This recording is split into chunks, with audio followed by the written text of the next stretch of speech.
In today's video, I'm going to teach you how to restore a deleted file from trash in Google Drive. If you've ever removed something by mistake, don't worry. Google Drive keeps deleted items in trash for a limited time, and bringing them back is quick and straightforward. First, sign in to Google Drive using your browser. Make sure you're in the right account, especially if you use more than one.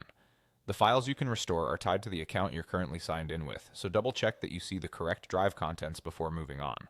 Once you're in, look to the left-hand panel. You'll see a list of sections like My Drive and Shared with Me. Click Trash. In some regions it may be labeled Bin, but it's the same place. This is where Drive stores deleted items temporarily, typically for 30 days before they're automatically removed. If the file you're looking for doesn't appear here, it may have already been permanently deleted or removed by an administrator in a managed account. Inside Trash, find the file you want to bring back and click it once. A single click is all you need to select it. You don't need to open the file. When it's selected, you'll notice the top toolbar changes to show options related to managing this item. At the top, you'll see choices like Permanently Delete and Restore. Permanently Delete removes the file from trash for good, and you won't be able to get it back afterwards, so avoid that unless you're absolutely sure. What we want here is Restore. Click the Restore button. Drive will move the file out of trash and place it back where it originally lived.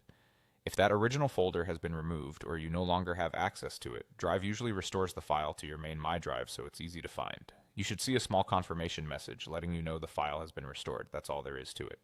To recap the flow in context, sign in to the correct Google account, open the trash from the left panel, select the file with a single click, and use the Restore option in the top toolbar.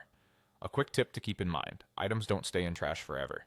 If you need something back, it's best to restore it as soon as you realize it's missing. Also, if the file belongs to someone else or is part of a shared drive, your ability to restore it may depend on your permissions. Follow these steps and you'll have your file back in just a few clicks.